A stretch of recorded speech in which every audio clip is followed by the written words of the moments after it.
Michael, we are right on time. How are you today? I'm still trying to figure out what day it is as usual. How are you, Martin? Good morning. I'm doing great. Thank you. Thank you very much. I'm amazed that we did it right on time. So perfect. Very happy. Yeah, neither one of us were watching the clock. We were too busy blah blah blah talking to get ready for the show. Exactly. And as you see, I am in very cold weather right now. I need to have a sweater. So please don't make too much fun of me. I was gonna point out the fact that you're wearing like a fleece. I'm wearing a short sleeve shirt. Yep. Where I am, it's still 31 degrees. Where you are, what is it, 13 degrees? It's like reverse. It's much closer to 13 degrees indeed. Yes. much closer. Okay. Well, welcome to everybody back to AGTP Daily. We go live, as you know, every weekday at 11 a.m. Eastern Time in the United States to discuss the most important tech stories, tech details, tech everything in the US. Today is, and I know I have this right, it's Thursday, the 4th of June, 2026. Let's get right to it. Martin, I want to talk about Apple's MacBook Neo popularity. Yes, that's interesting. Something's happening here, and I want to go through it. But also in the same context, I want to talk about Apple glasses. I don't think they're there yet, but they're definitely coming. Okay. And I want to get your opinion on that too. And I wanted to go back to Uber because remember their CTO said back in April that they overspent their budget already for agentic AI or for AI in general, I guess. And now they're imposing a $1,500 limit per month per selected employee. So let's get to that stuff. Okay. Let's go. As you know, I like to do a little bit of a summary first, some details. So Apple's MacBook Neo, which I legitimately thought about buying for my daughter instead of a MacBook Pro,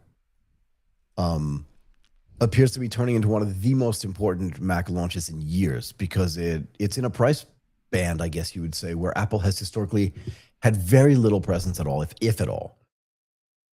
Even the MacBook Air, when it first came out, was expensive. Yep, true. You know, it was over $1,000. Yes. But this MacBook Neo was specifically made for consumers, students, and first-time buyers. It was Apple's way of saying, we can make a better product than like a Chromebook.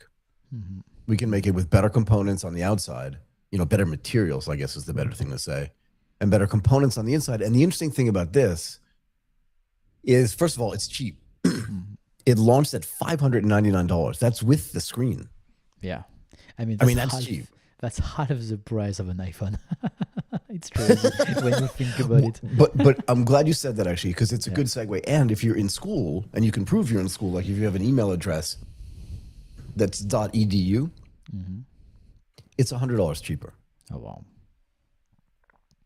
So there are a bunch of things interesting just about the pricing. Apple likes to have its margins in the 40s, 40%. But even at $100 cheaper, they're still making a margin that's probably like in the high 20s or early 30s. It's just insane. Now, you said it was half the price of an iPhone. Now, you may remember, Martin, that somebody dropped their phone about 6 months ago, and the cameras are all mucked up. Do you know what I mean? Yes. And now it's getting harder to scan QR codes or even just take pictures of regular things like food. Which you don't do because you're not one of the cool kids, but I'm one of the cool kids, so I'm definitely taking pictures of food. But what's interesting here is that the chip inside this MacBook Neo is an A18. It's not an M chip. Exactly. Yeah. That's what's, I don't know, very unique about this computer. It runs on a phone chip, right? Like, so this is something to me.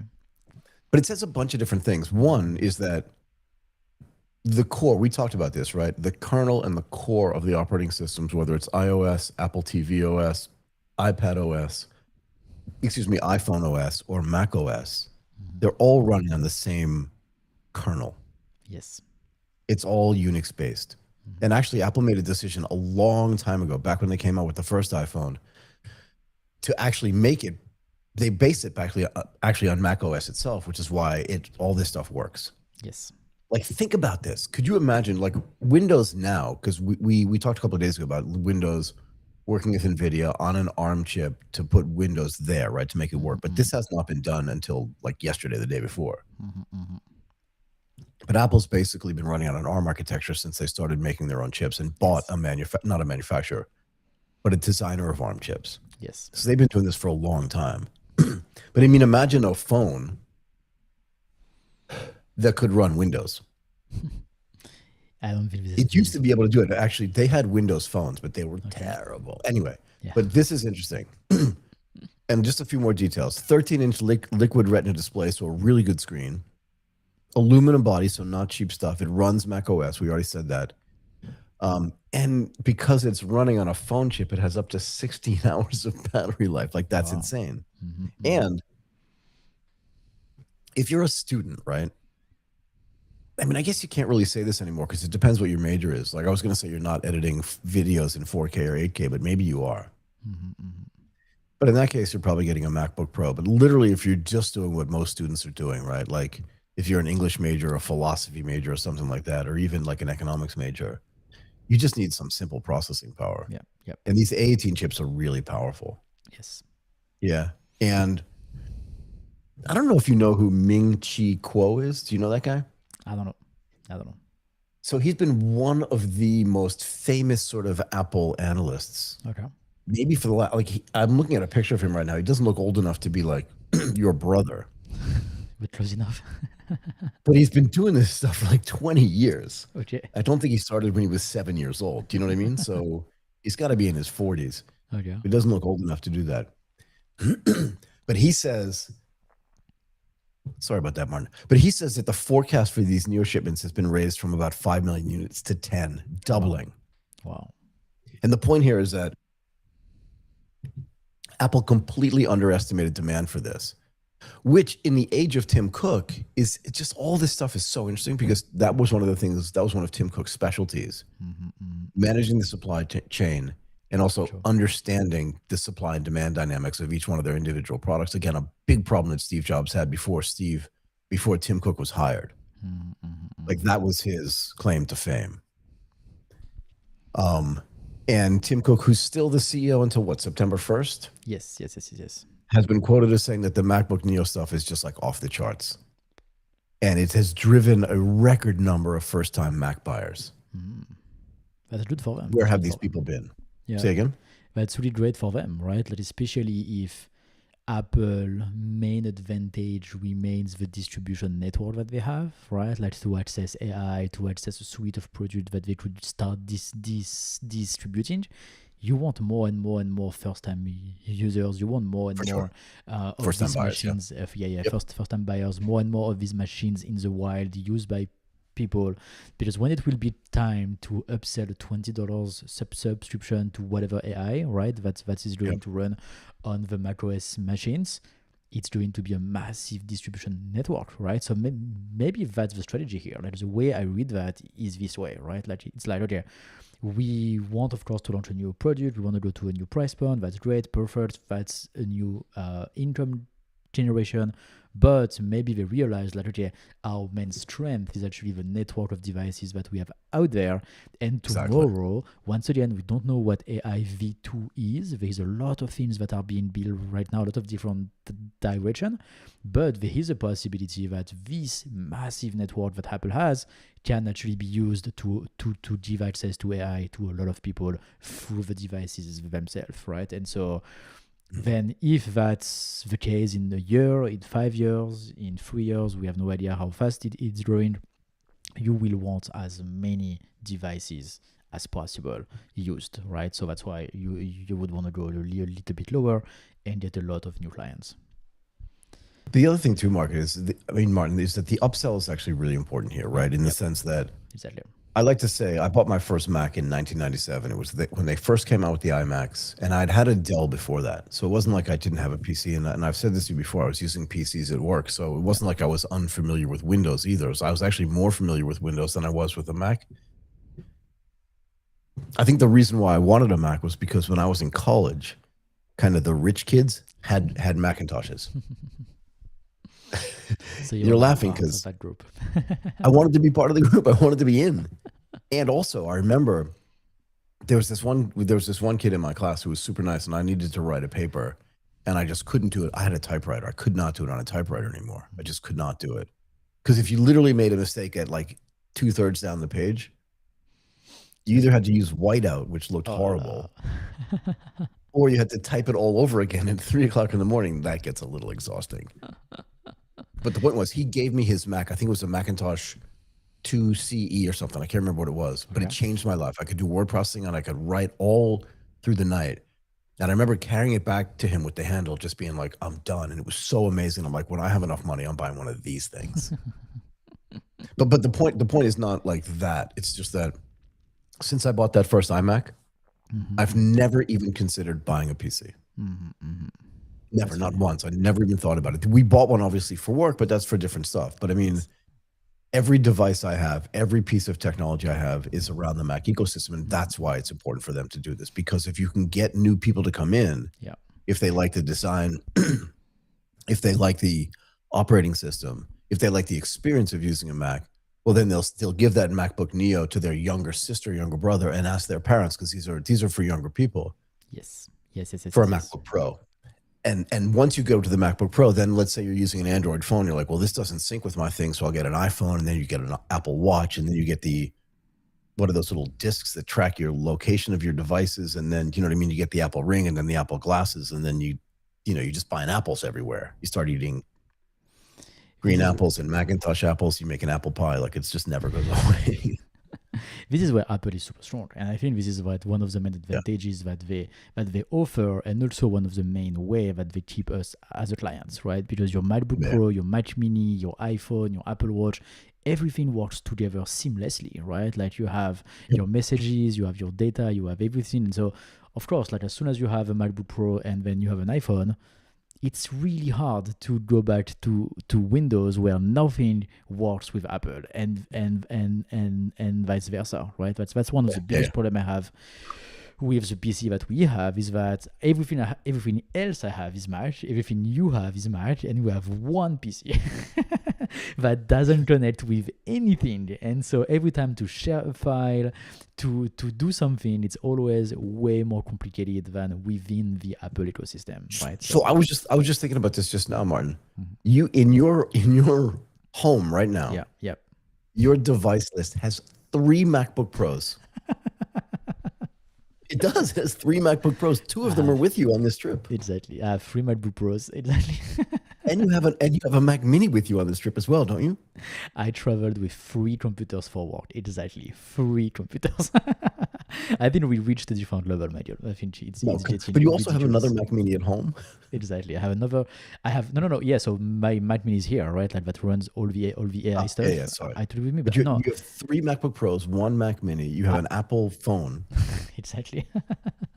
I have another MacBook Pro at home, right? Like that one that I that's what I mean. You didn't have take. 3 And that was the first one that I bought, actually. Like I was thinking about that last night, actually. That's really funny that we talked about Apple today. But I bought my first MacBook Pro directly. That was my first Apple device back, I think, 2016 or 2017, something like that. And it still works right now. Like we used it last time when we did the events, right? And since then, I have a Mac Mini that I still use, like right now. It's still used like on the desk.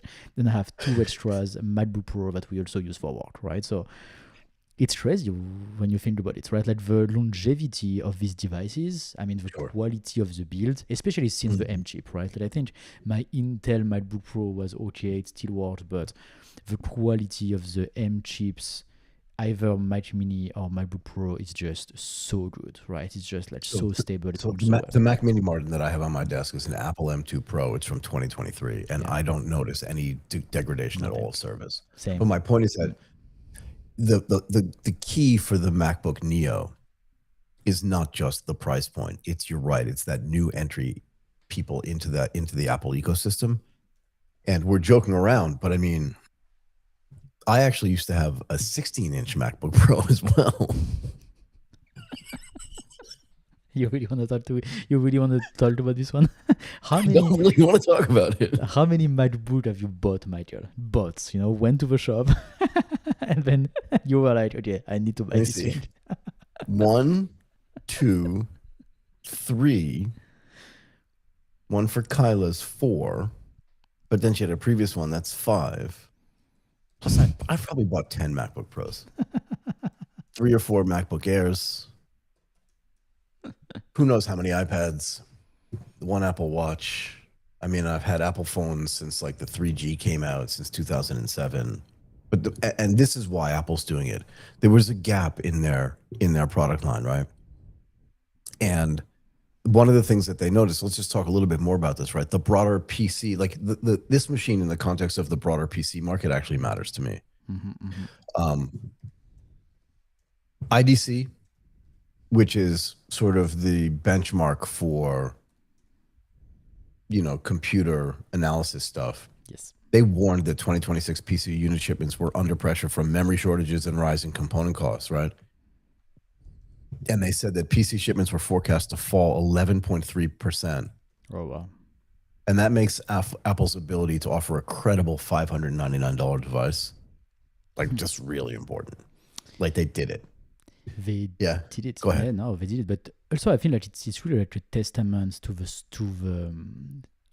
strength of the brands, right? Like it feels like those people were waiting to buy Mac, right? And like they wanted one, but they couldn't afford it. Yeah, sorry, go ahead. So either they couldn't afford it, or they just didn't need as much power as what Apple has been selling us in the last 10 years, right? Because that's also something that is, I think, super true. Is that, and I think, Michael, you are the perfect example of that. Apple has been really good at selling us a lot of RAM, a lot of GPU, a lot of power into our machines. And I'm not sure anyone use even like on average. I would take a bet that on average, the average Mac user use less than 20% of the power. Oh, come on, Mark. The laptop, the newest laptop that you have with you. Yes, it's so strong. It's an M4 Pro chip. It's an M4 Pro, right? Because you know the way I am when I buy exactly. stuff. I'm looking at it. I'm like, it's only $7,000 more for the Pro. It's an M4 Pro chips, and it can launch a rocket. This laptop, I'm sure, right? And we have never launched a rocket. We don't plan to launch a rocket, so which means we will probably never use this Mac at the full capacity, and that has been true for years in the Mac ecosystem, right? Like they are selling us GPU and RAM and CPUs that are so strong and that we buy, right? And so we are very happy to do it. And the Mac Neo here is slightly different, right? It's still strong, but maybe it's closer to what people are actually doing to use, right? And so maybe that's also like a good like maybe I think that the success of this product is probably like the two reasons combined. First of all, people have a new access point they couldn't afford it before. Now they can. But also maybe people were thinking about the MacBook Air, and now that actually you know what, we don't even need the MacBook Air. The MacBook Neo is going to be enough for us, right? And so they can buy it as well. And Martin, think about this: the Mac Mini. Yep. The base Mac Mini starts at $799. Yeah, I mean, I've no always screen, no keyboard, no nothing, no mouse. I've always thought this computer was already so cheap, right? And like for the quality that you get, it's insanely cheap, right? But yeah, there is no keyboard, there is no screen, there is absolutely nothing, and so now you are like even cheaper than that with everything that just works as soon as you. I wonder if I could run the MacBook Neo in the place of my Mac Mini. Maybe, yeah. I need to buy one to find out, don't I? Of course, Michael, you absolutely need to. It's a need. It's not a want. And I need to test the colors as well. Don't you think? So if anyone wants to sponsor Michael's acquisition of MacBook Neos, that's for science. We are going to test and let you know how AI runs on the MacBook Neo. So Martin, there's actually some more interesting stuff going on here as well. Yeah. First of all, the MacBook Neo, the base price is $599. Yep. And you were joking around. You said, well, it's half the price of an iPhone, which makes sense, right? But it's also $500 cheaper than a MacBook Air, which was meant to be there sort of, because the MacBook Air price starts at $1,099. I would be curious to see like what are the sales of the MacBook Air now, because it tends to sit in between two products, right? Like it's not the cheapest anymore. It's not the most powerful neither. You are not going to buy a MacBook Air to do video editing or some heavy processing. Not really. So you're not go to the MacBook Pro, But if you just browse the internet, maybe the MacBook Neo is enough. Or if you just go to just chat GPT or do like some document writing and stuff like that, maybe the MacBook Neo is going to be enough. So why would you buy a MacBook Air? I would be really curious to see how that goes. And maybe actually a lot of the sales of the MacBook Neo actually cannibalize the MacBook Air, right? So maybe it's actually taking away people who initially thought buying the MacBook Air. So let's look at the stats. Again, according to 9 to 5 Mac, the MacBook Neo, let me see, in the quarter ended in March. Yeah. God, they sold 1.1 million units of that. That is just a ton. Okay. The MacBook Air with the M5, Okay. so not the old models, but the M5, that's the newest one, sold 900,000. So not that different. Well, Okay. 20% different, but yeah. Mm-hmm. Right, 200,000 units different. And the MacBook Pro with M5 Pro Max, which, God, I should have bought, but I didn't. Next time, again. Sold 550,000 units. Oh, wow. Okay, so like the product that is the money making product is still like the MacBook Pro by far. Because like it's not even close in terms of pricing, right? It's especially on the M5 Pro Max, it's like maybe 10 times the price of a MacBook Neo, no? You are close to $4,000-$5,000, no? If you soup it up, yeah. Yeah. The base price is probably closer to like $3,000, so it's still like 6 or 5.5 times the price. Yes, and they only sell 2 times less, right? So which means in terms of they sell half of them, so yeah. Yeah, which means in terms of income, like the MacBook Pro is still like the best seller and makes the most money by far, actually, not even close. Yeah, let's do a little bit of math. Actually, do you mind? Mm-hmm. Go ahead. So 550. And if let's say it sells at an average price of $3,000, it's $1.65 billion. Mm-hmm. Yeah, just 1 month or 1 quarter? 1 quarter. Okay. And then let's do this 1100. Yeah, you're right. It's double the revenue. Mm-hmm. Or almost triple the revenue. It's huge, huh? It's huge, but also like the MacBook Pro is really, really good, and you can do a lot of stuff with that, right? So it makes sense. It makes sense. But that's why, like, in terms of the value proposition, that it's clear that in case if you want a lot of processing, you take the MacBook Pro. If you want to just browse the internet in the old days, you would take the MacBook Air. So now that you can take the MacBook Neo, that why do you need a MacBook Air, right? So that's really what I'm wondering. But maybe the goal is to replace the MacBook Air, you know, like maybe they are going to discontinue it. But so it's a really good question. What does the Neo tell you about this entry level strategy? Yeah. And I want to be clear about this too, just from my own experience, but I think other people have done this before. If you had come into my studio 4 or 5 years ago, I would have had the MacBook Pro on my desk, clamshell closed, with a wireless keyboard connected to it and the wireless mouse. And then when I traveled, I just would have unplugged it, taken the MacBook Pro with me. Yeah. And then come home and plugged it back in. And at some level, it was starting to become a pain in the ass. Yeah. Yeah. No, but I only say that because I thought that the Mac Mini was so inexpensive. Yeah.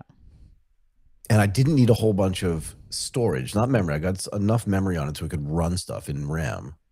But I just thought that the storage and the Mac Mini itself was cheap enough that I could replace that sort of traveling pain with a cheap representation of the Mac. And I've never looked back. Now, what's interesting, Martin, is that the MacBook Air is still running on the M chips. Yeah. Yes. Okay, rather than the A chips. And Apple they make so many of these A chips that they don't use, and they're very inexpensive to produce in relation to the M chips, that it feels to me that it's not going to, because part of the Apple ecosystem is there's a little prestige. For sure. Yeah. Right? So like if your dad was carrying, not your dad, but like if someone's father was carrying around a MacBook Neo, it would look weird. Only because you'd wonder, like, can't they get the MacBook Pro? But if your mom was carrying around like the MacBook Air, it would make perfect sense, because the idea would be that like one of your parents, they're running a business, but they don't need to do like video editing and all this other stuff. So they don't need the processing power. Plus it's small and it's kind of cool looking and stuff like that. It still fits in, and they're not a student. So like, again, they're trying to they're trying to be in every little spot. I don't think it's going to cannibalize the MacBook Air sales because I think the target market for that is different. Okay. And the pricing is different as well. But like somebody's dad would be willing to spend $1,000 on a computer, and for their kid who's like 12 or 13 years old, they'd buy the MacBook Neo because then they could manage it as well. Because if it's a PC, now you have to manage a PC and manage a Mac, and how do you connect it to the phone and all this other stuff. And again, once you buy them the Neo, their next computer is going to be a MacBook Pro or a MacBook Air. And I think they want to have all those spots in there. That's what I think. So I don't think it's going to be positioned as a MacBook Air replacement. It just creates a bottom rung on it. And here's the other really interesting thing, Martin, is that for years, the PC makers kind of were, I don't know how to say this, but like they were kind of making fun of Apple. They're like, you're leaving all this money on the table because you're letting us make Chromebooks and really cheap PCs. And then Apple went, okay, boom, here's the MacBook Neo. And now, what was I looking at? Yeah, Dell introduced a lower price $699 XPS 13 explicitly aimed at competing with the MacBook Neo and other lower end Windows devices. And even the COO, Jeff Clark of Dell, credited Apple. He was like, well, they proved to us that there's demand actually out there for much lower priced devices, much lower powerful devices as well. So boom, we just made one. But what's interesting to me is that I wonder, like, what's the power difference between the MacBook Neo and the latest iPhone? Because it uses the same chips. So in my mind, the computer must be at least as powerful as the phone, but it's half the price. So what justifies now the price of the iPhone? It's so high, right? And we were talking earlier about all the power that Apple has been selling to us that we don't use. I think the iPhone is the perfect example, right? I think if people use at the most 20% of their MacBooks, I think they use at the most 5% of their iPhone. It is so low, right? So I never buy extra storage on my iPhone. They're like, you want more storage for more. I'm like, I never store anything on my phone. So exactly. Number one, you're right. But why is it more expensive, Martin? Why? Just what kind of cameras on your MacBook Neo? Yeah, okay. Just because of a camera. I mean, just these three little camera things are super expensive, right? So can I have an iPhone without any camera? I don't take any pictures. I don't care at all. I just want something that's fast. That's all I want. What kind of iPhone do you have again? I have a 17 Pro, the one from last year. You could have had like just an iPhone SE. Yeah, but maybe it's slow. I don't know. That's exactly my point, right? That's exactly my point. We buy something that's way too powerful, and so and we do way less stuff than on a MacBook Neo, right? And so that's why, like, if we can do all of this stuff now on the computer, that is much more useful than the phone, because we are not going to send emails all day on the phone. We are not going to write documents all day on the phone. So if we can do all of these things on the computer, and the computer that helps us do all of these things actually halves the price, I think the iPhone now is way too expensive. We should have an iPhone that's half the price.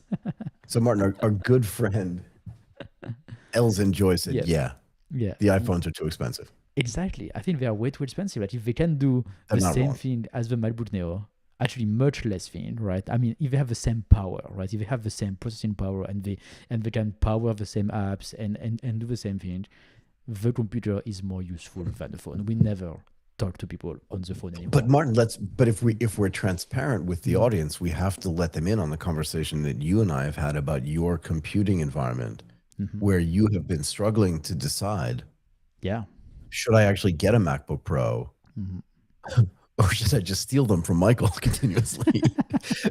No, but all joking aside, you've made this decision at some level that the phone, which you say is too powerful, is the place where you do most of your work. I do a lot of work on my phone, especially in the age of AI, right? Especially in the age of AI and AI agents. Having installed my AI on my phone, right? I mean, having the access to my AI on my phone, and then my AI can actually run stuff on my computer, has allowed me to actually do stuff while I'm not sitting at my desk, right? Because now I can just be outside. But also, when you have a thought, when you're on the train or when you're at the gym or when you're doing something, like, wait 1 second, you pick up your phone and you're like, boom, boom, boom, boom, boom. And remember, all that mission control stuff that you built, I've done it. It works on the phone too. And I've actually done it on my phone when I'm at the gym, and then I come home and it's already there. It's true, right? It's true. It's really, really cool. But yeah, That wasn't the point I was trying to make, but yes, indeed, it's very cool. but so that's true. So that's what I think in the context of AI, like I really can't get my head out of this idea of like, okay, what does it mean in the context of AI when this type of behavior, are more and more developed and more people actually work this way, right? In the future of work type of idea, if people will want a computer that can access AI in the easiest way possible, and second, maybe something that it needs to be on 24/7, right? So, like for example, the Mac Mini that I have right now, we both use it to run all of our AI. It needs to be on 24/7. It's like a server, right? And so which means for having a machine that runs continuously 24/7, it's hard, right? It needs to not eat. Like there's a lot of things that needs to happen for it to not crash after like 3 or 4 days, right? I think my Mac Mini didn't sleep for like 3 weeks. It's huge, right? So that's why in this context, now you need to make a different type of hardware to make sure that these type of things can work. And maybe this is where Apple is going, because frankly, we almost never turn off our phones as well. They can just run for days, weeks, months, maybe, right? You know what, Martin? The one piece of technology that you never considered, or at least we didn't discuss, was, and you can see this in the chat as well, is what if you could have an iPad with macOS? With macOS on it? That would be actually first of all, what type of chips is in the macOS? Can the latest what type of chip is in the iPad? Is it the A8? So they run the A something chip, yeah? Because if it's the latest chip as well, then definitely. Because Apple doesn't have any touchscreen computer, where this has been something that is on the market for Windows like since a lot of years now, right? And like this, this thing where you can have the tablet and plus the keyboard, and I know that a lot of people really love that, right? So yeah. So I bought a MacBook Air, not a MacBook Air. Sorry, I bought an iPad Air last year. Okay, yeah. It has an M4 chip in it. Oh, what, M4? So it's still a computer actually. Martin, who are you talking to? What am I buying? But also, it cost me 20,000 baht. Okay.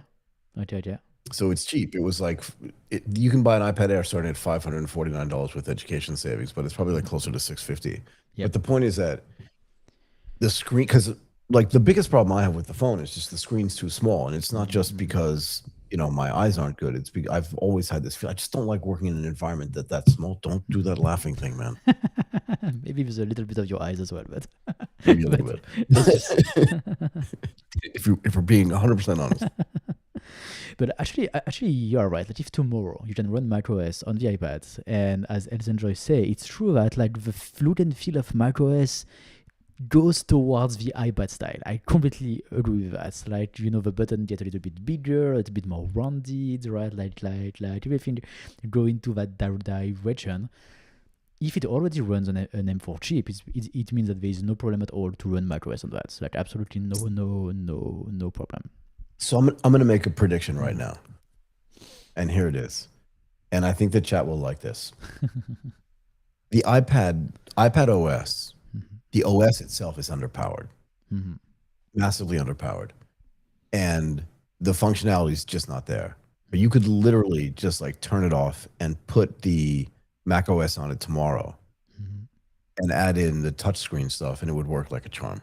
Yeah, and then you have all the apps. You'd have all the windowing possibilities, all the apps that you need. You wouldn't have to have specially designed stuff. Like you could use regular Adobe Premiere Pro, regular Adobe, all the kind of stuff they use there, as opposed to sort of the, I won't say the hacked version, but sort of the edited version of it that works on the iPad. Yeah. The other thing you could do as well is you connect external storage devices to it, which you can already do still. But the idea is you could have much more control over it, and you wouldn't need to buy the most expensive MacBook Pro to be able to do your work. But here's the other thing. Steve Jobs, who now died like almost 15 years ago or more, was really against it. He wanted to have these products like segregated. Okay. He wanted to have the iPads to have specific functionality, and he wanted people to buy both the iPad and the MacBook Pros, right, and the MacBooks. Tim Cook, who was not a product guy, was more of a finance guy and a logistics and an operations guy, probably didn't have the gravitas inside the company to say, we are changing that. Mm-hmm.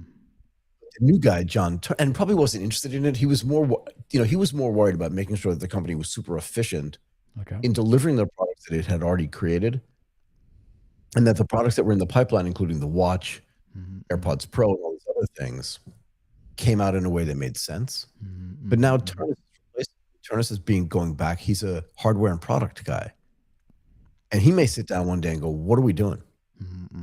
Yeah, these iPads are super powerful, and everybody's clamoring, just like our chat is, to have Mac OS on them. Like, it wouldn't make sense to have Mac OS on the phone because you don't need like the windowing capabilities. But you may want to have Mac OS on the iPhone Ultra. It's going to be this big screen, almost like an iPad, but folded up.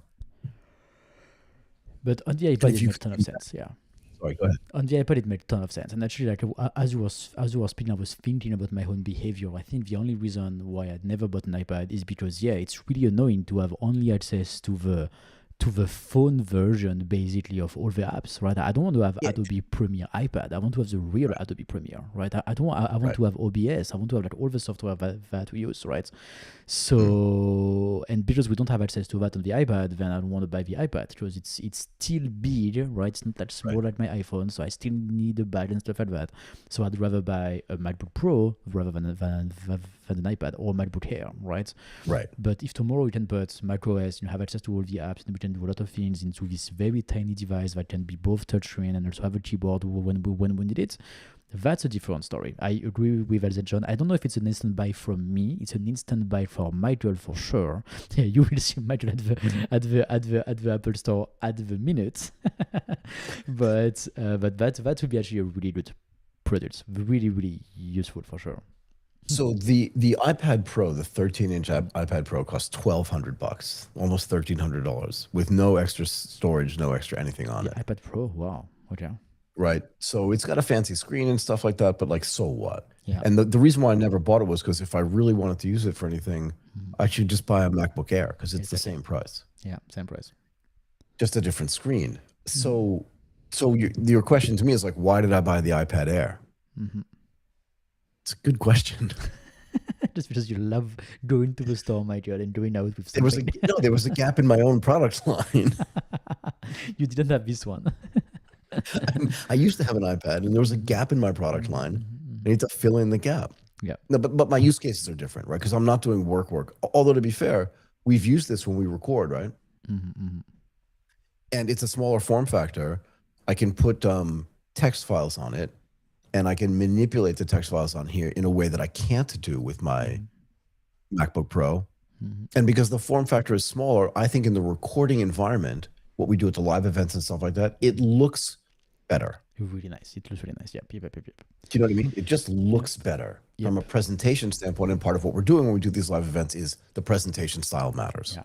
So that's one of the reasons why I bought it. So that's why in this case, and actually Elzen Joy is making fun of you. He said that you just buy the iPad Air to run Waze in your car. That's all, because that's the only thing it can do. but it's true, like for the presentation, right? Like for the use cases that we have when we do the live and all of these things, to have an iPad Air, it's actually really, really nice. It looks good. It's fancy, right? And just for displaying the PDF, really, you don't need to have all the processing power of the iPad Pro, right? So that's why in this case it made sense, but that's still like a pretty expensive screen just to hold the PDF file. Like we use it a lot, right? We are going to use it often as well, and we're going to use for a couple of years, so it's not completely useless. But it could do more. It could definitely do more, especially if you have an M4 chip inside, right? Like you could probably install OBS and do like all the stuff that we do and use it actually to the next level. Yeah, I agree.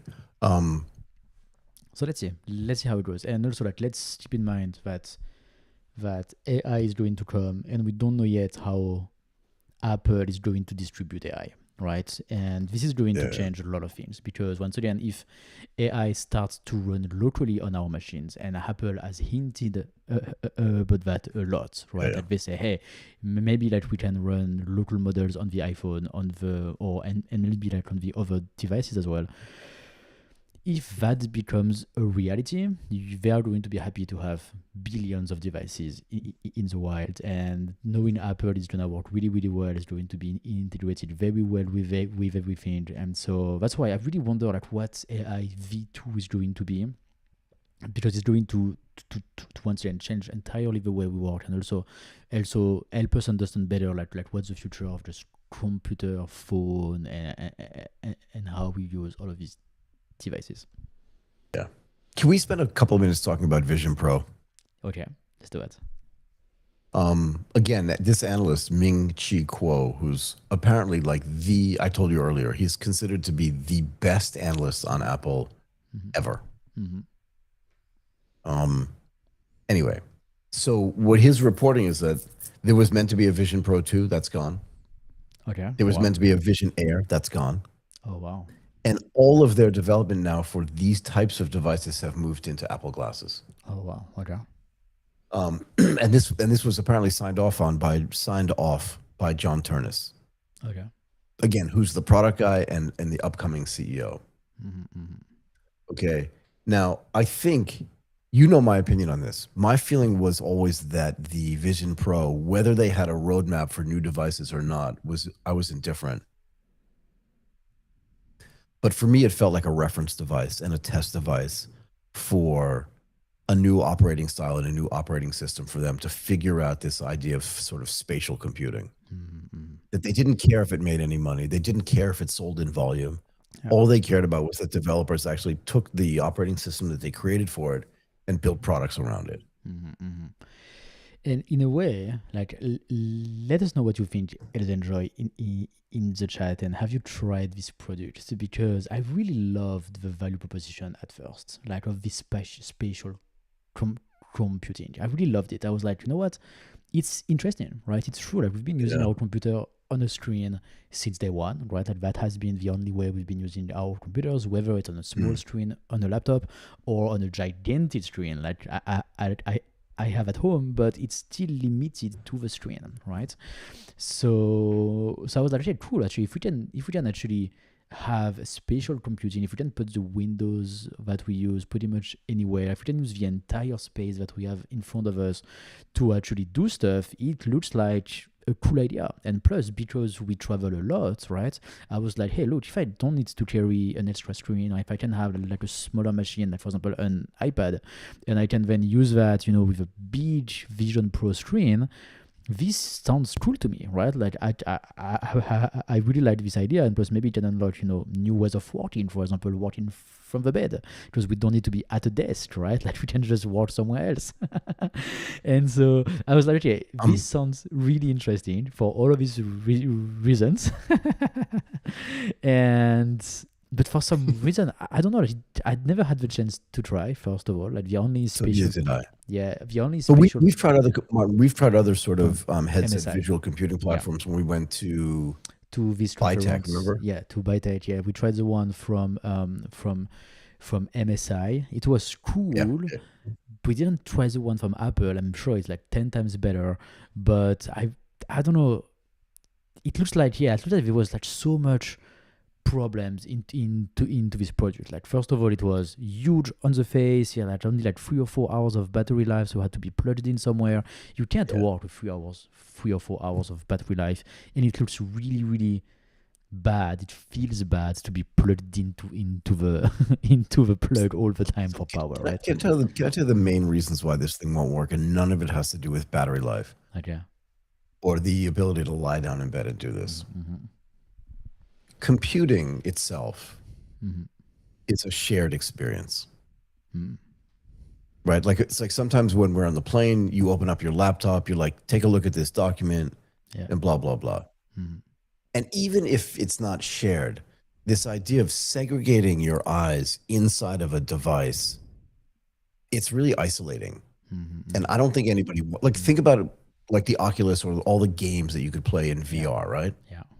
You can't share it with anybody. You're sitting there going, whoa, I wish Martin could see this. It's kind of cool, but you're just alone inside the device. Yeah. And I think the part of the problem with the Vision Pro and other products like it is that you're isolated, and there's no way to share that experience with somebody. And you're right. even the iPad, I could connect an external microphone to, and it has a camera on it. So I could probably podcast from it, even video podcast from it. It would be suboptimal, but I could do it. But the point is that where would you plug the microphone? Like that microphone you're holding right now. Yeah. There's no XLR port. There's no even device there's no even dongle that would plug into your Vision Pro that you could connect the XLR thing to.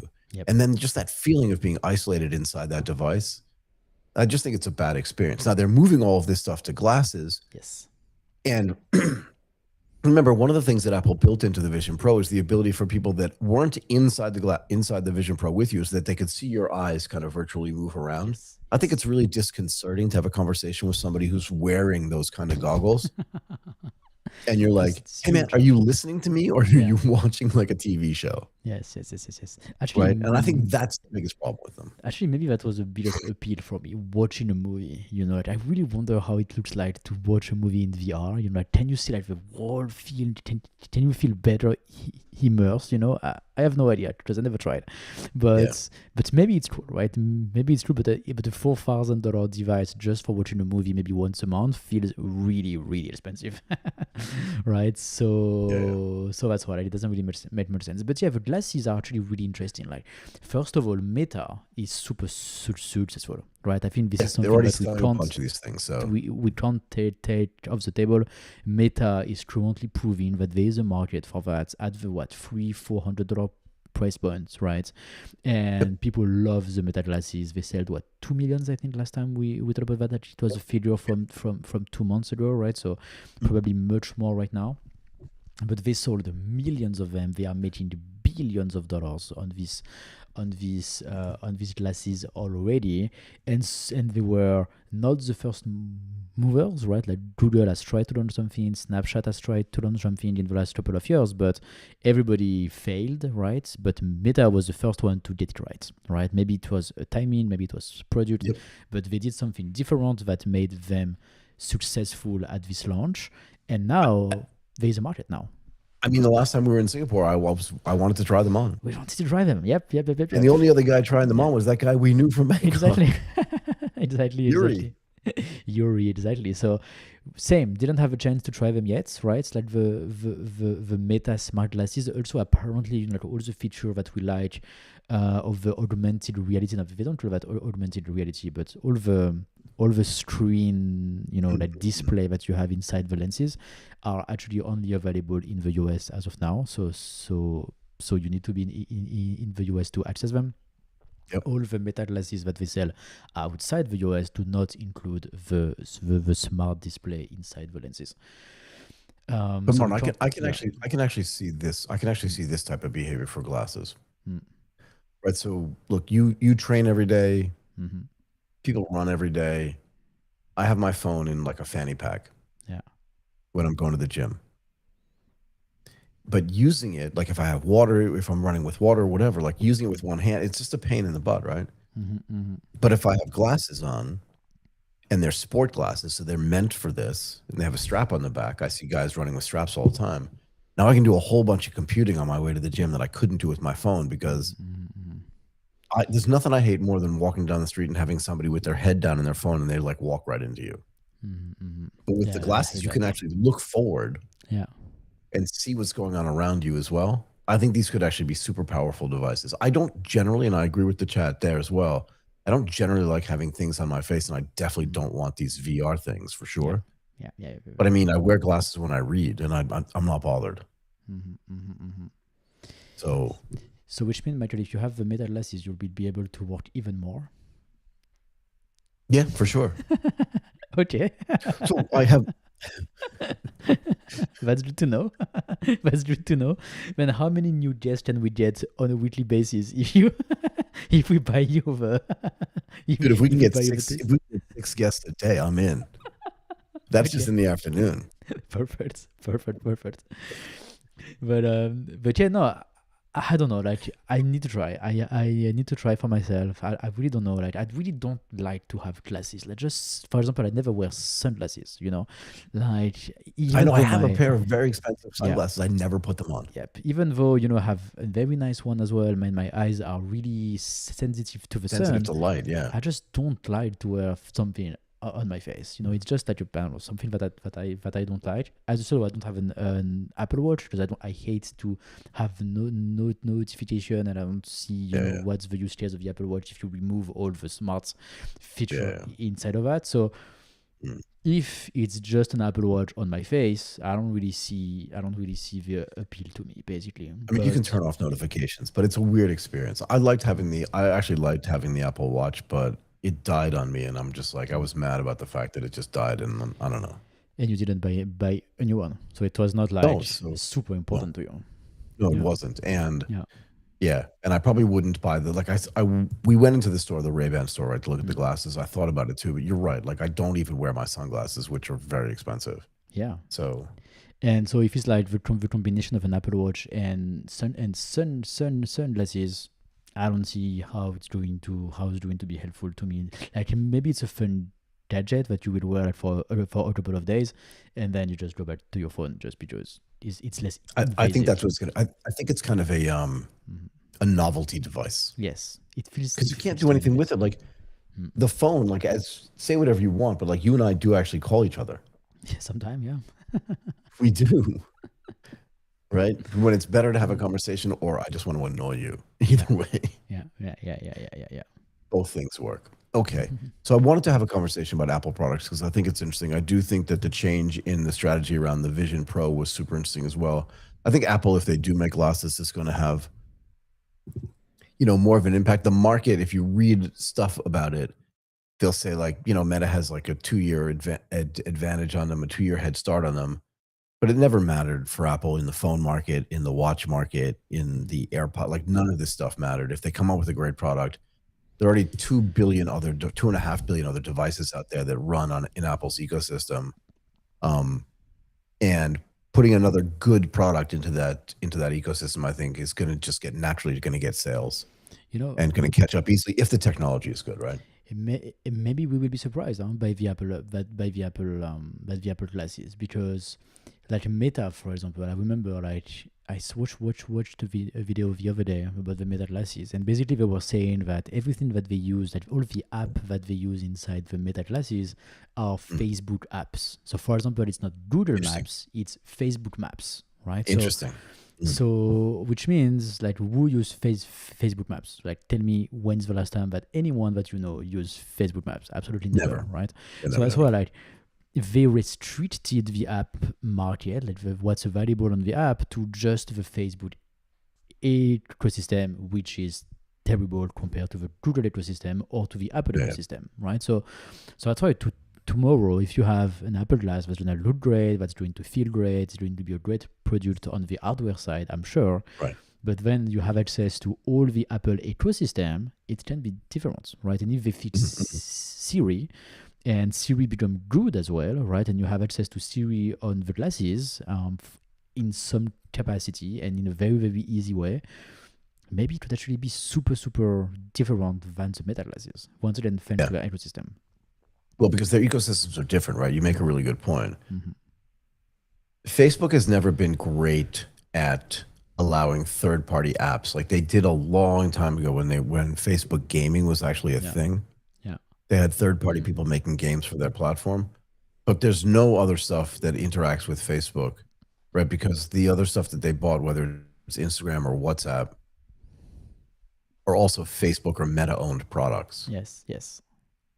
I'm just trying to think And if they do any third-party stuff. They don't really.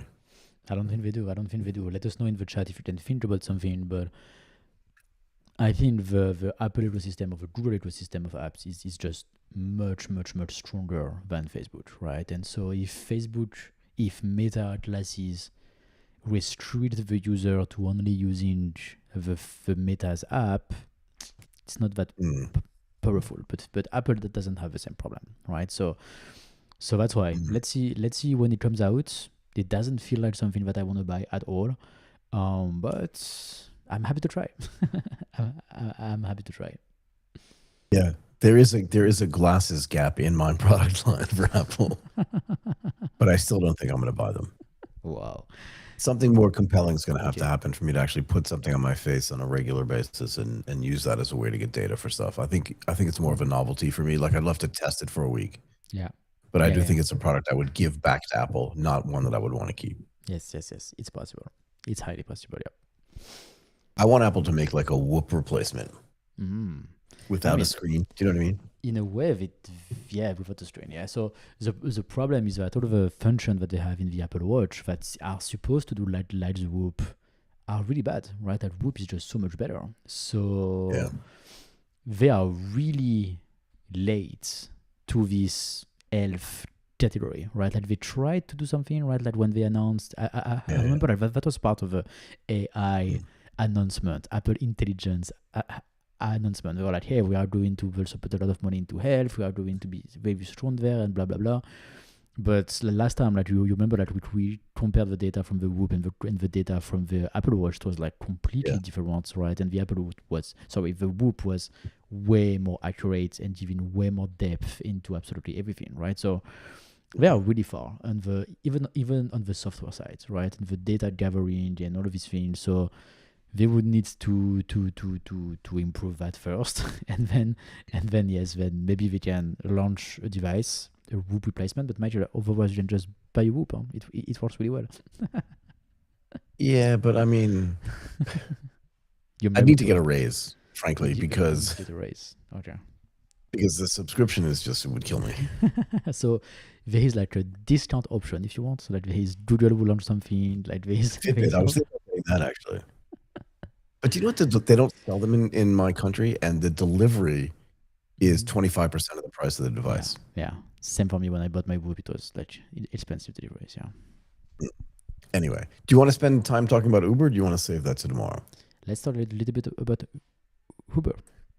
Okay, so we talked about this, I think, back in March. I can't remember, but we were kind of ahead of the curve on this, Martin, when Uber's CTO, I think his name is Praveen Nepali Naga, Okay. said in March actually that 95% of Uber engineers are using AI monthly, but that they've already overspent their budget. And he was like, we need to slow our roll a little bit because it's just costing us way more money than we expected. And they just came out today or yesterday and said they're now going to have a $1,500 per month per agentic coding tool. So that means if you're using Claude and Cursor and Codex, Okay. then you can spend $4,500 a month. Okay. Per coding tool. That's interesting. This per tool. Okay. And the other really interesting thing is like, I don't know. Uber itself it's an interesting technology company, right? They've been developing sort of, I wouldn't say bleeding edge tech, but some pretty good tech for a long time. So it's not like they're anti-AI. Nope. But the CTO's job and the CFO's job is to control costs, yeah? Yes.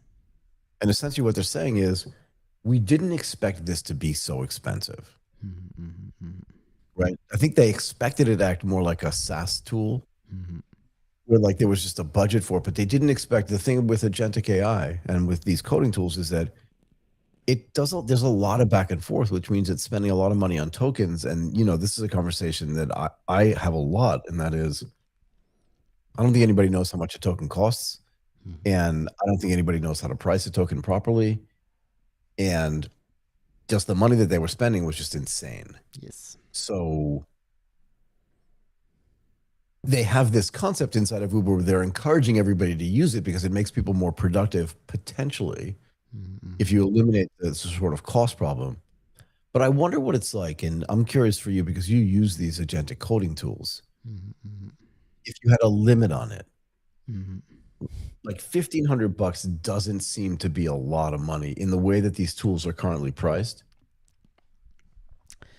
Yeah, so I think it really creates so much problem to have a limit, I think.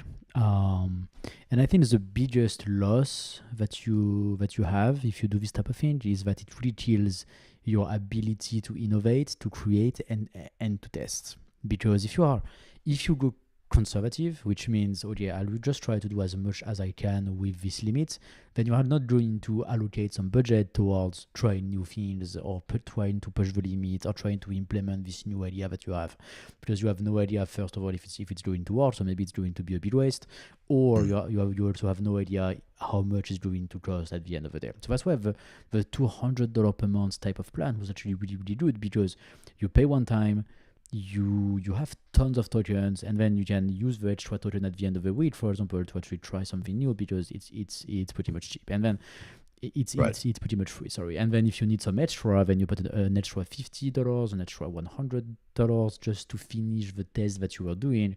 But it's more like on the extra side, and you can manage pretty easily what you're doing.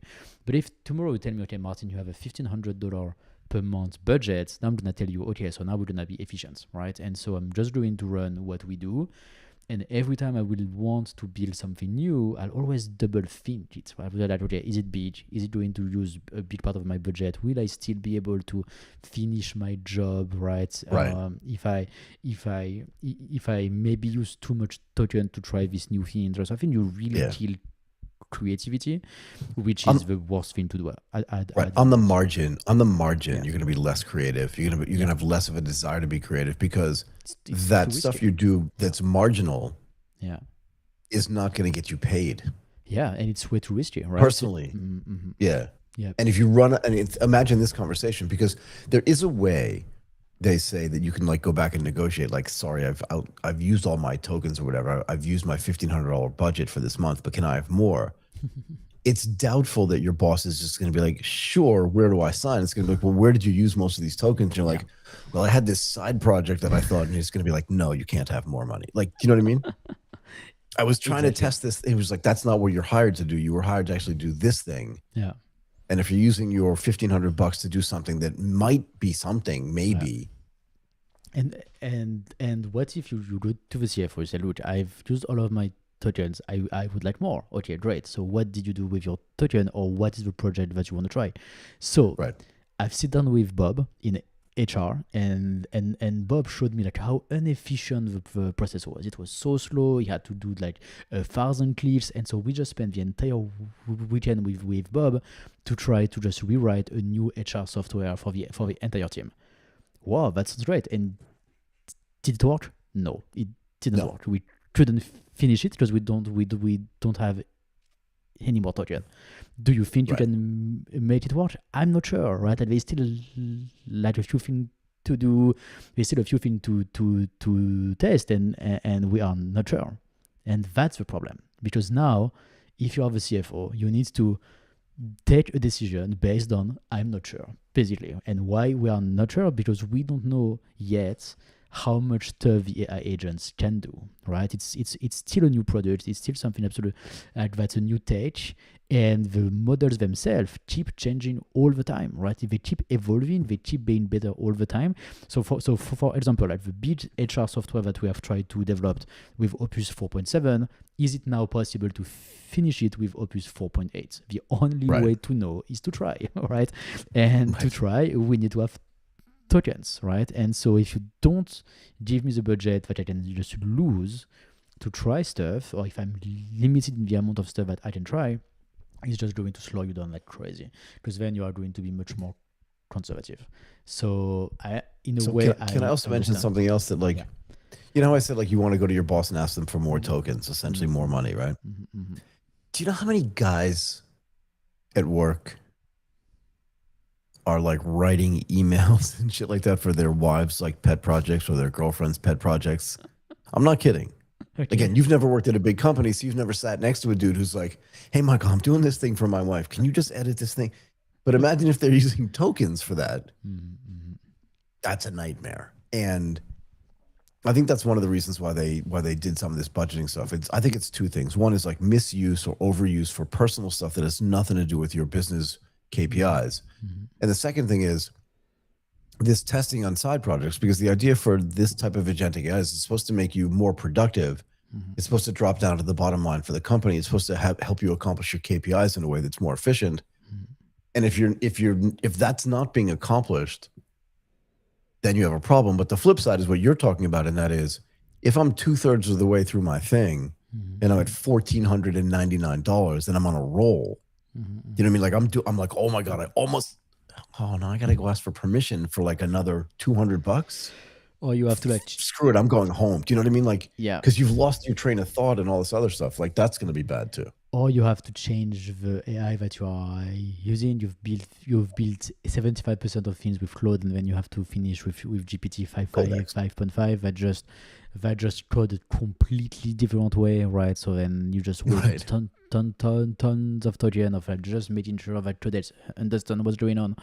So it's not the proper way to work. But to me also, like something that's interesting here is that Uber, for some reasons, why we don't talk about them? like why are they so much in the news about this type of problem? Like why the entire story about AI are too expensive now we don't have limited per employee comes from Uber themselves. Why? I really hadn't thought wonder. about it, but why? Maybe Yeah. because their CFO or their CTO like wanted some kind of attention. I have no idea. Yeah, exactly. Like in a way, they are a tech company, but not that much, right? Like they are not the one that you think in terms of innovation, in terms of breakthrough product. I mean, 15, 20 years ago, definitely, but as of now, Right. definitely not, right?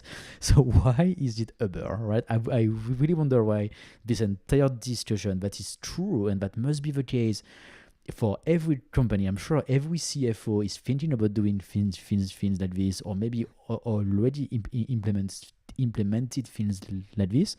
Why is it Uber that lead that discussion? I think it's really funny to me. I think it's funny too. But here's the other question is, let's say you give an unlimited budget to people. Yeah. Let's just say Yes. we've made a decision, frankly, at the large conglomerate Undercover Media to give our tech team basically unfettered access. Exactly. They are so lucky. No limits. They are so lucky. But how do you measure the productivity that it adds? Now, for us, we know because we're way more productive. Yeah. Even if we don't have numbers, like it's just blatantly obvious that like the stuff that's being built is making us way more productive because the output it, you can see it. We talked about this before we started recording. Even on our other flagship show, we've already done we've done 3.5 years of regular episodes in half a year. And part of the 3 months, my God. in 3 months, sorry. And, Yeah. and part of the reason, so in a quarter of the year, Yeah. and 90% of the reason why we were able to do that is because of all of the automations that we've done. Yes. So it's obvious that the output is there. But in a company like Uber, and again, using them as a proxy and a metaphor for just other big companies, how do you measure? Do you know what I mean? So And what are you measuring? Because it's like, there was a CEO, I can't remember who it was, but I saw this on X where a guy was like, if you're not spending $5,000 a month on your usage of like agentic AI, you should be fired because you're not spending enough money. You know what I mean? But it's like if you're not spending $5,000 a month on buying a MacBook Pro or an iPad Air every month, you're not spending enough money. Like it's not measuring the right thing, I don't think. How do you measure this? What do you think? That's why Michael, the solution is really straightforward. We don't pay per token. We install local models that the entire company use for free. Once it's installed, and once you have the GPU and the CPU to actually run these models locally for your team, that's unlimited usage for everybody. And that's a fixed cost. That's something that people are going to be able to understand. If you go to a company, I think if you say to them, look, you invest $200,000 to buy enough computers to run the latest version of DeepSeek for your entire team, that's much better than I don't know how much we're going to spend in token in the next 3 months. I just have no idea. Right, and maybe it's going to be 100K, maybe it's going to be 50, maybe it's going to be $2 million. We don't know, and that's a huge problem in terms of adoption, right? I think. But Martin, isn't there then a business opportunity instead of running it locally for a company like OpenAI, let's say, or Anthropic, to say, okay, we're going to charge you $1,500 a year, or whatever it is, and you have a dedicated machine that we manage for you. It's like managed hosting. For sure. Yeah, true. Right? It's true. Yeah. for $2,000 a year. We do managed hosting for you. You have the most updated version of whatever model you want access to. And that version is only the version that you use. Yeah. Meaning that instance, it's not version, but that instance is the only one that you use. Yeah. So in a way, that's really close to the value proposition of the all-you-can-eat subscription model. Just like you pay $200 per month per person, and then you can use the model a lot, right? But you're sharing, so you're sharing resources. My point is that if you have a dedicated machine with a dedicated model just for you, even if that model is exactly the same as the model that you're using and I'm using, I've already pre-ordered, so I know exactly how much compute I need. True. Actually, you're right. This is the best offer. That's the best. You know offer what I mean? Because, like, for example, like, let's take the analogy of the websites. If you buy a server, okay, and then you put your website there, and you have 10 visitors a month on your website, everything works. Everybody's happy. So no problem. In the OpenAI case, it would be like a $20 per month plan that gives you a very tiny server that you use by yourself, and you're very happy, right? So then when you have not 10 visitors a month on your website, but 100 or 1,000, or let's say 100,000 visitors a month on your website, now what happens if you don't upgrade? Everything still works, just very, very slow, right? But it's still doing to work. Why? Because as you just said, you have dedicated resources just for you, and that changes absolutely everything. Because then you have a choice: either accept that it's slow, right, and then just live with it, right, and then you keep your expenses low, but you can still work. Your website is still there; it's still accessible. It's just really really slow, or upgrade and then get better performance, better usage. And what we see happening is, for example, in e-commerce, is that you start with the $5-10 per month plan, then you launch your site, then you make a couple of sales, and then you upgrade your hosting plans as like following the growth of the business.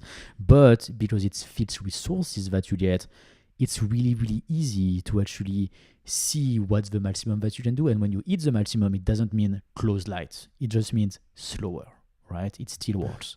And that's so if you were going to install a model locally, and then we could run all of our stuff locally, right? So we didn't have to pay a subscription for it or anything. Yeah. And like every 6 months you would pay for the newest model. Let's say you would download it. Yeah. Yeah. What machine would you run it on? So it would be, as of today, it would be a PC with NVIDIA. Right. Because and how much does that PC cost? How much? Because we have a very powerful PC. How much does it cost? So I tried. So I tried to install like a couple of open source model, and our PC is not strong enough, unfortunately. But like by far, like really, it's still really really small. Well, because it doesn't have enough GPUs in it. No, it doesn't have enough RAM. First of all, even if it has like 128 gigabytes of RAM, it's too small. Because if I understand correctly, if you have like a 120 billion parameter model, you need 120 gigabytes of RAM, and so it's huge. Like really, like the hardware that you need is just absolutely massive, and so it's really expensive as of now. Like for example, I can think about this guy like Alex Finn, right, who's doing a lot of videos on YouTube, and he's very active on Twitter as well. Yep. He bought like 4 Mac Studios plus 1 or 2 NVIDIA Spark to actually run something. That's what I was going to ask you. Like exactly what does it need to run on, right? So it's like, and then he put them, he connected them with each other. So then you could get to like 1,000 gigabytes of RAM. Okay, so like 1 terabyte of RAM.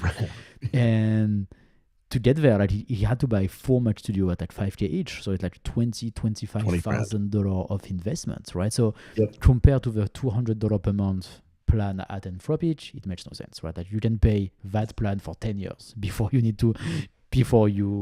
spend $25,000.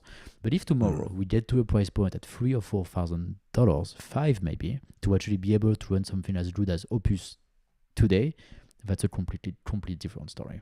So that's why that's a huge threat to Anthropic and OpenAI token model, right? That if tomorrow we can start paying for GPU either because we buy them or because we rent them, and run models in this new business model for sure, because that's going to be way better.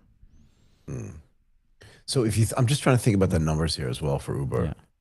Yeah. If you're using two tools a month and it Mhm. costs you $3,000 a month, Mhm. that's 36 grand a year. Yeah. Pretty simple mathematics, right? Mhm. And according to the Google machine, Mhm. the median software engineer at Uber makes median. Oh my God, they're getting paid so much money. $330,000. Oh wow. Okay. So if they're using two tools every month, it's only 11% of their salary. Mhm. Mhm. It's not huge, yeah. It's not that much money. No, it's not a big increase. But if we could install their own model, invest $1 million into the infrastructure, and then install the model, then we can just do way better. There's got to be a way to do this in a way that's way more efficient, though. In other words, I can't imagine you just saying, like, here's, you look at what your budget is for the year, Mhm. and then you pay Anthropic, Mhm. 50 million bucks, whatever it is, and just go, okay, Yeah. we'll take as much compute as we possibly can for that amount of money. You build it, we'll Yeah. fund it. Makes sense. And then every year you pay 50 million bucks for that, Yeah, whatever, no. like whatever that number is. And if it makes you more efficient, right, Mhm. then what are you worried about? Yeah, no, for sure. Maybe it's not physically possible because maybe the models are too big. Like they are like a couple of trillions parameters, right? The Mm-hmm. frontier model, and so maybe you just can't install them, on a bunch of local servers, or maybe you just can't as of now, right? Like maybe we just didn't find the correct infrastructure to do it yet.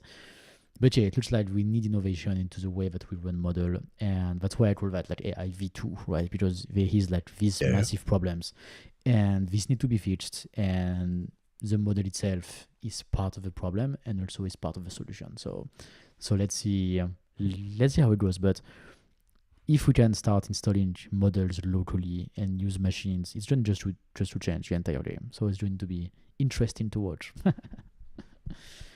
Very interesting to watch. Yeah, Okay. and so that's why, like, just maybe I could just add one more thing. Like as yesterday we talked about that the deep seed fundraise of $7 billion in this context, right, is actually making, like, I mean, is also giving a lot of interest to this discussion about what is AI V2, right? Because DeepSeek, if tomorrow they, Yeah. they, Yeah. they make a model that runs just as good as Opus 4.6, to be honest, we don't need something like much, much, much better than that to be able to do a lot of things. But it can run on the $5,000 PC. And so now we don't need to pay for any token, and the entire team can use it as much as we want. If they want, yeah. This is like a very different story. It's a really, really different story. And then it's gonna just force Anthropic and OpenAI to rethink entirely their business model. Somebody's going to have to come up with a solution for this. I mean, I'll leave you with this, Martin, is that my feeling on all this stuff is and we've talked about this a lot, is that when these models were first built, the idea was have as many parameters as you possibly can, make the models as monolithic and all encompassing as possible. Yes. And I do think what's going to happen is that the models themselves are going to have to get way more efficient, Yeah, way more. use way less processing power and way less physical power, right? Energy.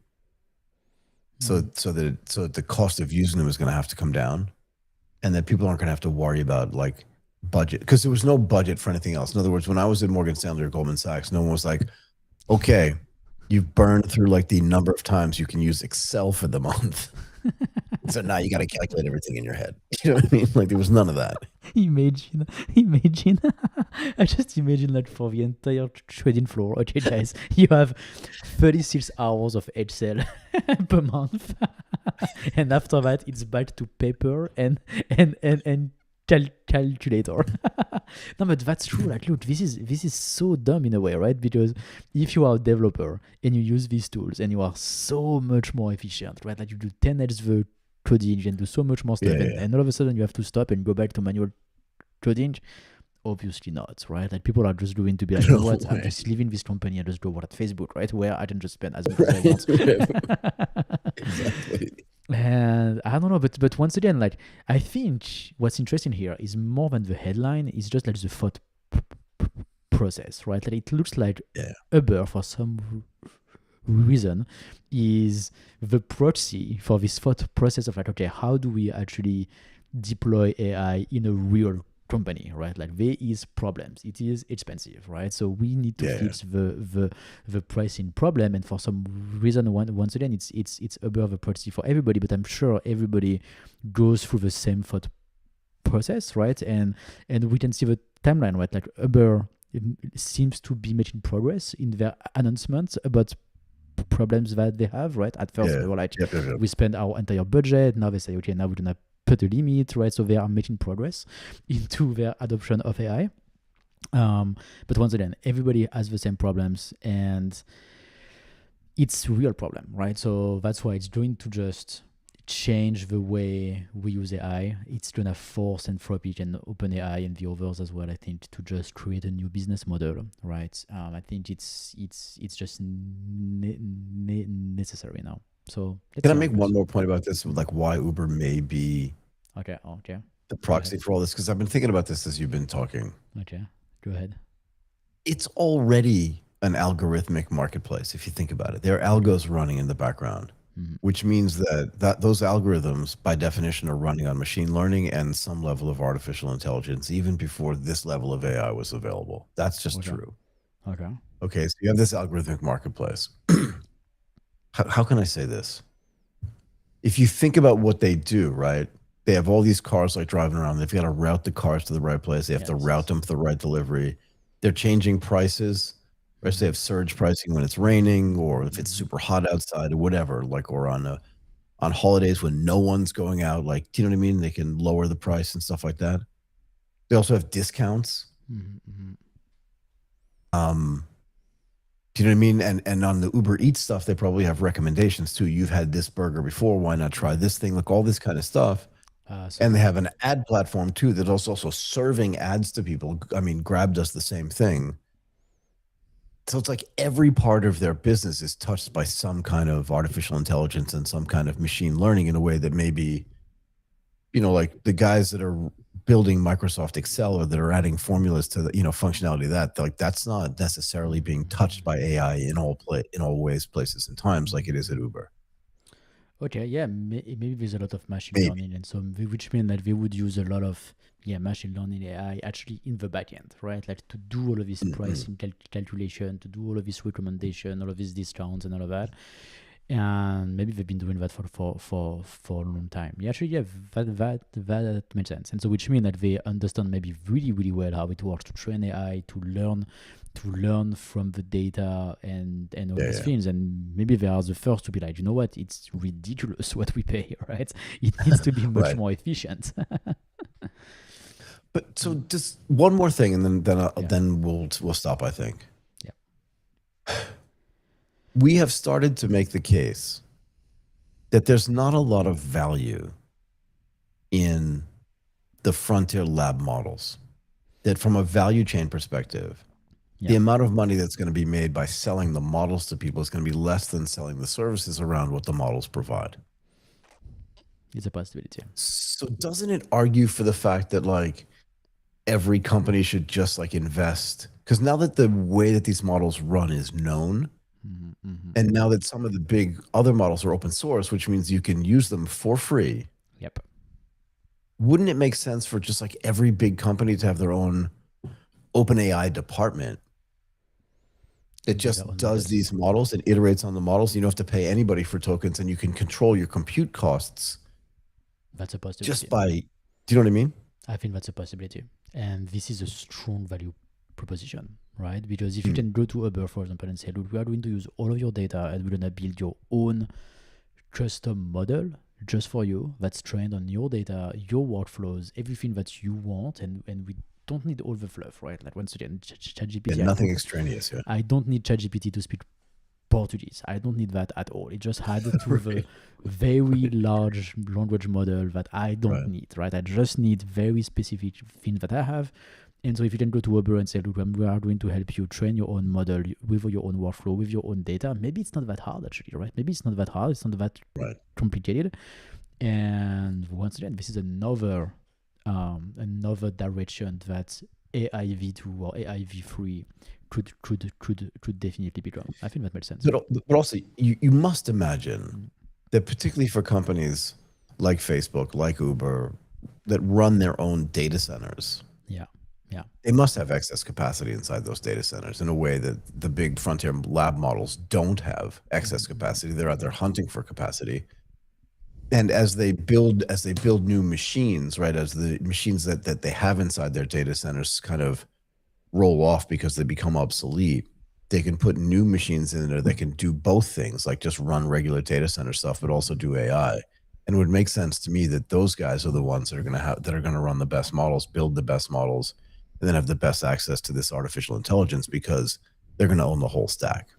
So And frankly, this is what NVIDIA is trying to do, right? They're trying to build a full stack exactly. data center stuff for people that they sell to other people. And that to me is the signal that, wow, what is OpenAI really going to be worth if all they do is develop frontier models? You know what I mean? This is exactly, I mean, this is exactly the massive threat to both OpenAI and Anthropic as of now. And you're right. Nvidia has already hinted to that, right? They have launched Nvidia Spark, their computer. They have said that they want to start building their model as well, right? Plus they do the hardware. So for sure, I think there is a strong possibility that this becomes reality. And I think that Elsenjoy again share a really good point here, where he said that we need a way to rent out idle, like how do you pronounce this word, Michael? Idle. Idle. Perfect. Idle GPU cycles to I mean, that's the point I was to just making, companies. right? Yeah, exactly. And actually, like we see people doing that. Do you remember, Michael? One of our first guests, on AGTP Insights, they were doing exactly that. They were crypto miners. They had like a huge business of crypto mining, and now they were changing this to actually rent the GPUs for AI, right? And then also like we have seen solution like some sort of decentralized network, right, of using people's GPU to actually once again run AI on people's computer that you don't use, right? Yep. So I don't like the idea of a decentralized network and using people's computer. That's just, I don't know. I just don't think it's really simple to do. But No, having a data centers that can actually run the model for you, and then you rent that from them, and then you pay for the server, right? So you don't pay per token, but you pay for the server. So for the idle GPU that just sit there, so you just rent them. This is a very different story, right? And so I think this is really cool. And if that's, and actually like this is like, for example, companies like Nebius, this is what they do. Like the one that we met like a couple of weeks ago. Nvidia, by the way, say like during their big conference in Taipei that they say that we love Nebius. So they were like, okay, they mentioned them explicitly. So they are doing this, right? Like Nvidia looks like they are thinking about it the same way, right?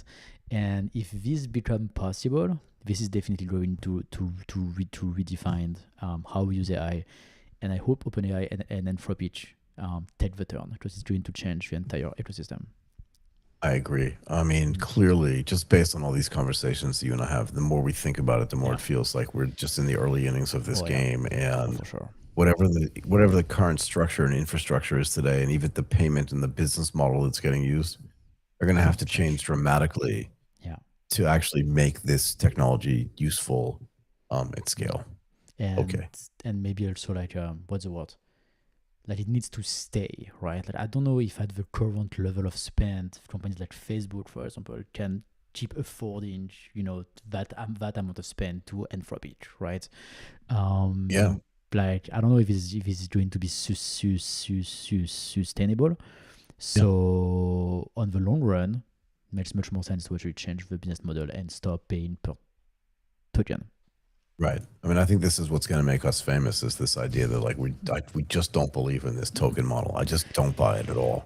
I love the metaphor you made. You can use Excel just 30 hours a month, and then just go back to the calculator and use the paper. It just makes no sense, right? It doesn't make any sense at all. But this is what you need to do if you exhaust all of your token budgets, right? You get to go back to manual coding. So what are you going to do, right? This is the same thing. So I just can't imagine a conversation between a guy who's writing code. He goes to his boss and is like, look, I'm almost finished with this thing. Yeah. I need to spend a little bit more money on it. The boss is like, just do it manually. You've been doing it that way for 15 years. And the guy's like, I'm going home for the weekend, man. I'll finish it next week. I will just wait for my budget next week, for sure. I was going to say, look, it's June 17th right now. I'm just going to wait until July 1st. So I'll finish it in July. Exactly, that's what I would do. That's what I would do, because if I do it manually, it takes me a month. If I wait on my AI budget, it can be 3 days. So at the end, I win, right? If I do nothing right now, I just win. But also, Michael, I think it asks a really interesting question, and then we can stop here about the crypto markets. Like, if this becomes a reality, if we start seeing, this decentralized network through an AI possible, if we start to see people renting GPUs, what do you want to do? Do you want to mine some coin that nobody heard of? Do you want to rent your GPU to Facebook, who is going to spend millions of dollars in tokens? I think I'd much rather do AI. So it's possible that the token needs, as long as we stay into this business model, is just going to make way more money than mining crypto. Yeah. So mining crypto. And so we may see much less people interested into crypto, even less, I think, even less. But it may accelerate, like, the number of, like, the downfall, I would say. The downfall of crypto may be absolutely accelerated, because we need the GPU to build token, to sell token, rather than mining cryptos. Mining cryptos just seems like the dumbest thing in the world. I've said it on tape now. Okay, let's finish here, Martin.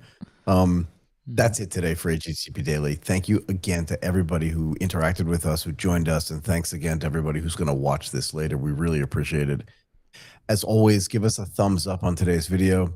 It really helps us out. Subscribe to the YouTube channel and follow us on all of our socials, on X, on Instagram, on LinkedIn. Leave comments, ask us questions. We'd love to have the interactivity.